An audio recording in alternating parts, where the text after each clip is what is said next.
Hi there, Lindsay here, the Frugal Crafter. Today we're going to draw this ornament using mixed media. We're going to use some markers, some gouache, and some colored pencil. This was so much fun to do, and I hope that you take the opportunity to find a special Christmas ornament or knickknack around your house that's special to you and sketch it, because it's so fun to work from something you have actually right there with you. There's a real-time version of this tutorial up in Critique Club right now. If you want to check it out, go to lindsayweirich.teachable.com and I will have a link in the video description if you just want to click that and you can check it out. I'm sketching on some tone tanned mixed media paper using a col erase pencil. I like to use these because I can erase the lines if I need to, but also they kind of just meld into whatever I'm creating so I don't have stray graphite lines. I highly recommend these pencils. They're very inexpensive, and you can get a pack of 12 that would give you, or 24, that would give you a variety of colors that you could use so that you can choose something that's similar to the thing that you are drawing. I find the terracotta pencil is the one I use the most. They are also available open stock if you just want to try a couple. I'm going to use this Christmas selection of markers from Arteza, and it's really kind of a pretty little pack of 12 markers. There's actually 10 alcohol markers and a gold and a silver. So I thought this would be a really good opportunity to give it a try. The way the markers are arranged, and I will have an overview or review, I should say, of this product coming up, but it's their basic markers. They're offered in Oros or the Alp version. I'm using the brush tip Oros ones. There's 2 shades of each marker. So there's 2 blues, 2 greens, 2 reds, 2 yellows, and 2 browns, plus the gold and the silver.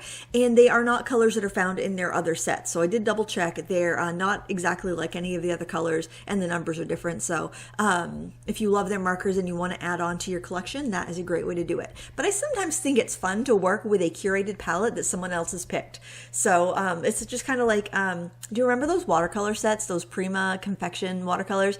It was kind of fun to use them because they had picked out 12 colors that you might not necessarily put together. I think stuff like that is kind of fun. And you can do that with your own stash. You can go into your stash and you can choose, 12 colors and put them in like a bucket or something and put that on your desk and limit yourself to that. It's a really wonderful way to make more from your supplies and kind of give you a little bit of a creative jump start. Now I did want to do some black marker on that base layer too. I didn't have a black in this set, so I just grabbed a Copic black marker. This is number 110, I think, special black. It's not a super duper black. It's kind of, it's kind of like a, it's not super dark. It's not the darkest black in the world, but it's going to give me a good base layer. Marker is a wonderful base layer because it kind of absorbs into the paper and doesn't leave any texture behind, so it's really easy to go over with other media. Now, I decided to switch out the metal hanger that was on my Nutcracker for a ribbon, and I went with one of these Offray narrow ribbons with a Picot edge because I like the texture, and I thought having something with a little bit of roughness on the edge would be nice next to all the shiny, smooth, metallic glass that I have going on with the ornament. And I thought it was just way more interesting than the wire hanger that I already had on this. It was, holding it to my tree. I think ribbons are actually probably a little more secure than the wire hangers. So that's on that ornament now. I didn't have exactly the right shade of green, but that's all right because I know I'm going to be using colored pencil and gouache and everything. I just want to base layer everything down. So now I'm getting out this gouache. Now this gouache is a new product from Artix as well. It's very affordable, and it's kind of like the jelly style gouache. However, it's in little jars, little metal jars with screw top lids, which is kind of a plus and a minus, I gotta say. I'm working from the lids right now because even though I've kept that set flat since it arrived a couple weeks ago, there's still just so much paint on the lid. And I worked from the lid, then I ended up just scraping as much paint as I could into the pot of the jar and wiping out the lids and the threads. Because even though I was very careful when I opened it, there was still dry paint on the threads. So I'm not so sure I like this this format of gouache. The gouache itself was wonderful, but I don't think I really care for the little cups like that. I think I prefer the jelly gouache where you've just got one lid that covers all over them, or tubes, personally. I actually like the jelly gouache setup the best just because I like that I take one lid off and all my paint's there ready to go. But that's just me. Everybody's different. So this is kind of more of like the way poster paint or poster colors would come. So maybe that's I'm sure it just appeals to different artists. But the paint itself was good, and it's very affordable, so, if you're looking for an inexpensive set of gouache, that could definitely fit the bill. So I'm going in, basically I blocked in the white. I totally forgot about the waistband, so I'm going to have to go in and do that after. And you'll notice that I left out that long white area that's next to the Nutcracker's torso on the left side. I left it out because I don't know what it is. I don't know if he's like holding a rifle or something.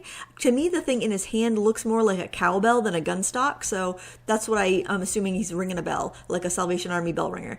And I just omitted the white thing because I didn't know what it was. But if you know, you can let me know in the comments below. And of course, if you want to see this tutorial slower, the full 2-hour tutorial is up in Critique Club, so you can go check that out and paint along with me in real time if you wish. So what I'm doing here with this layer of gouache is I'm trying to get those really strong reflections. So if you look over at the Nutcracker itself, sitting there on my pad of paper, you're gonna see some really dark streaks. That's what I'm doing with the gouache. And I mean, you could do it with marker, absolutely, but I kind of like this layering up technique, and I think at the end it really gives it a real substantial sense of body to the piece. Also, the nice thing about gouache is that it's so matte that it's almost got a little bit of a toothiness to it. So you actually have a little more texture on the gouache than you would on the smooth mixed media paper. So it's going to help the pencil to stick any place you have the gouache. Now you do have to be careful to apply it really thinly, and I did run into some issues where I didn't, like my brush strokes actually impaired my putting colored pencil down, but you know, just something to keep in mind. Now the pencils I'm using are the Derwent Chroma Flow pencils. They're very similar to Prismacolor, so if you live in a country where it's difficult to get Prismacolor, these are a really good alternative. Now the downside is they're only available in 24 colors, but it is a pretty well-balanced palette, so you know, I kind of like the fact that it's a small selection of colors because I just grab that tin of 24 and I make do. I make it work.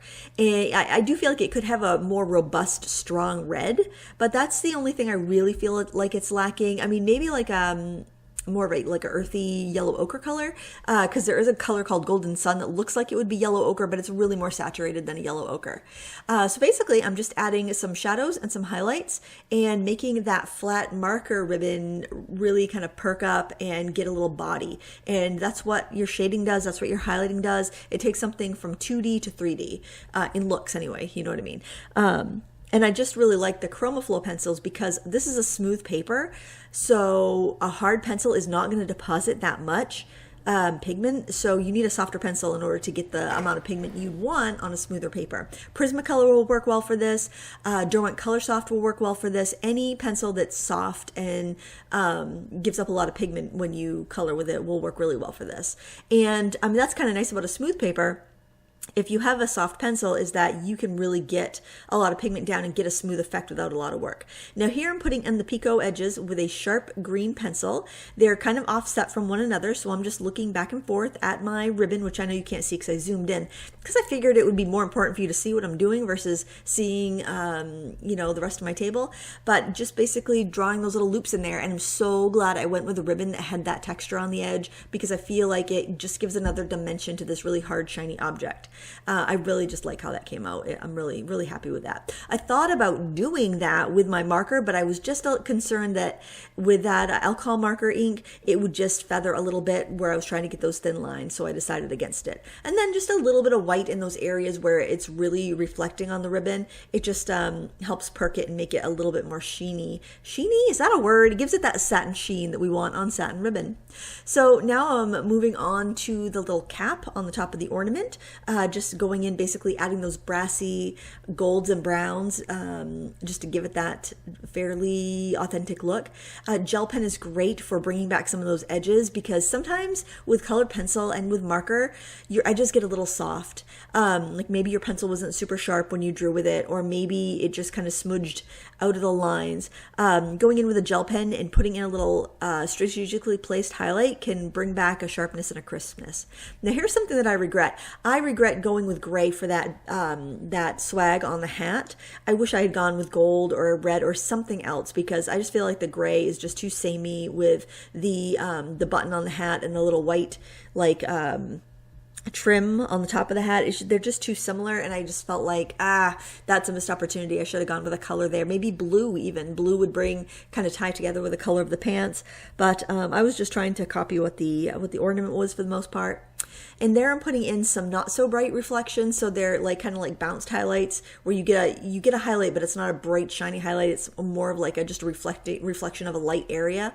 So I did that with a gray pencil. Now the ChromaFlow pencils, they have one gray. It's called platinum, and it's very light. So you have to mix your black with that platinum color, and sometimes with white to get the shade of gray you want. So that is something to consider with the ChromaFlow pencils. I find that I can, for the most part, make them work to blend whatever I want because they are pigmented. And if you have good quality pigmented pencils, you can have a small selection of them and just layer and blend and get the color you want. Now I'm trying to get this kind of odd peachy, coppery, tan, orange tone to the face that I'm seeing on the ornament because I'm trying to just capture those different textures from the frosted face to the shiny torso and shiny pants. And I'm just doing it by layering up colors.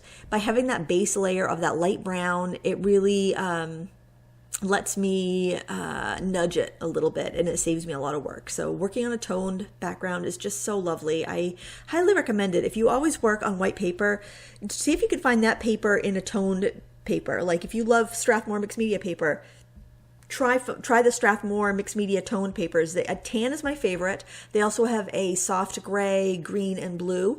So whatever you think you would use the most. I hands down the tan. I think I prefer warmer colors anyway, so the tan is my favorite. The gray is nice. I haven't used the blue or the green. I haven't purchased them because I might use the green. I can't see myself using the blue very much, but I do love that tan. That tan is awesome. Or you could, if you use watercolor paper, you can tint your watercolor paper with watercolor or gouache or ink or something like that, so you can get a toned surface. It's just really nice to work on. I feel like it takes a lot of the work away because you don't have to worry about a background. It's like you have a background. Even when I watercolor, I usually put a background in first before I start working on the subject because I just feel like it's so much more pleasing to look at. Of course, it's personal preference, but it's something to try. If you haven't done it before, it might take your work to the new level, or you might not like it, but it will give you some ideas of what you might want to try otherwise. So here, this is an example of using the platinum, the black, and the white to create the shaded white areas, basically layering up the platinum, the black, and the white, because to get the shadow I needed, you can see how dark the shadow is on the white band on the front of his chest there. You can see how dark that gray is by the lighting, so you do have to kind of layer stuff up. Now I completely forgot about the red when I was doing the gouache layer like a ding dong, so I'm going in and doing it now, and you can see how nice and opaque gouache is. That's really wonderful, because if you are working on a toned surface and you're using transparent media like markers or watercolor, you're going to see that toned surface through your materials. So if you want something to be a pop of bright color, you want to go in there with an opaque medium like gouache or pastel, or even colored pencils like the ChromaFlow, like the Prismacolor, like the Color Soft. Any of the more opaque, waxier pencils will stand up on there. But I was noticing my red pencil wasn't quite doing it on top of the marker paper, so I needed to go in there with the gouache. And I'm just being real careful now with my pencils not to bump into any of the wet paint as I go in and work on the arms and that kind of coppery and champagne color of the mittens and the cowbell. I'm going to call it a cowbell because he's ringing the bell. He's raising money for the Salvation Army. That's what this guy's doing, I guess, in my little imagination. And I'm just going through, I'm looking back and forth at my reference, at my artwork, and seeing where am I seeing highlights, where am I seeing reflections, where am I seeing shadows. Now, you may see a little bit different reflections than I do because you're looking straight overhead from the overhead camera angle, and I'm sitting in my chair looking across at an angle, so I'll see reflections in slightly different places. That's why it's really important if you work flat at a table to put your work up on an easel or lean it up against the wall or something, so you can stand back and look at it at perpendicular, look at it like straight on, because sometimes you can have your work completely skewed, but it looks right to you because you're sitting at an angle. You're sitting and you're seeing it. You're seeing it at an angle, like those chalk artists that do like that crazy sidewalk art, and it'll look like something is three-dimensional and standing up. It's because they they draw it with that perspective in mind that people are going to be walking down the road. It's so cool. If you have ever seen pictures of that, look up like 3D sidewalk art. It's crazy. But it's the same idea. You can get that skewing when you're sitting in your chair. The blue pencils, man, those are opaque. They show up so well on the pants. So does the gel pen there for when I want those really, really bright shines. I usually do the gel pen last because sometimes a pencil, if I go over it, it will flake it off. Now, gel pen is not the most archival product you can use, but I was too lazy to get out my brush and pencil titanium white and touch-up texture product. But honestly, it's probably going to go, if I do frame it, which actually I might, because I think that would be so cute in a little, like, I don't know, maybe like a little jeweled rhinestoned frame or something on the mantle around Christmas time. So I totally might do that. But even if not, it'll sit in a folder. I'm not going to worry about it too much. I haven't actually had gel pen flake off my work, but you know, it could happen. It's definitely in the realm of possibility. This is my favorite part of the drawing here, when you're coming in and you're putting in those final highlights and you're just kind of getting to see it all come together. Because there's so many times when you're doing mixed media, I think that your picture just looks kind of either ill-defined or kind of boring or just messy. And it's nice when you get towards the end, when you're putting in those highlights, those crisp edges, it just starts to look really, really sharp and defined. Now, to make this look three-dimensional, like it's kind of laying there on the table, I want to put a shadow in. And there are many ways I could do this shadow. One way would be to use like a pastel pencil, because then I could blend it out really, really smooth. But then again, if you use a pastel pencil, you might end up with some transfer if it rubs on the, like a facing page in your sketchbook. Or you could use an airbrush. I thought about using my airbrush. I was actually thinking it'd be great if I could find my marker airbrush. I had the little Letraset marker airbrush years and years ago, and I do not know what I did with the darn thing. And I also didn't have any masking film that I could use to protect my drawing, so that was kind of out. So in the end, I decided I would just use my my black Chromaflow pencil, since I've been using these all along, and just use a really light touch and kind of layer up the shadow in areas where I wanted it to be a little darker. Now, you will have a little texture in the shadow when you do that, because it is like, you'll get that grain of like a light application of a dark color. But I think in the end, it looks fine. You know, you can obviously finesse it a little bit more, or you know, use a different media. I'll show you a way to smooth that out in a little bit too, using a clear alcohol marker. But I just want to get that value right for now before I went in with any other detailing. Sometimes you want to go in and add that shadow and then go back and add other things, because it, you know, once you put that shadow in, it can make you see that, oh, I need a little bit more definition here and there. And that's what I'm doing here with a black fine liner. I am just, which is basically like a felt tip pen. This is a 0.07 millimeter. And I'm just going in, and any place I felt like I needed a little bit of an outline or a little bit of a crisp edge, I just went and added that in. And now I'm using one of those opaque metallic pencils. I'm using the silver and gold just to kind of add some sparkle on any silver and gold areas, or anything that had a little bit of glitter on it. And I'm going in with a gel pen too. Now, this is that clear blending marker. Like I said, any brand is fine. It's just either denatured alcohol or ethanol in a marker pen. And this one happens to be by Art and Fly, and I'm using the brush tip.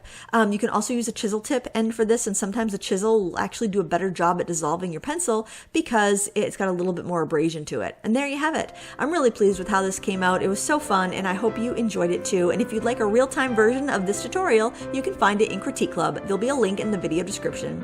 Thanks for watching. Until next time, happy crafting.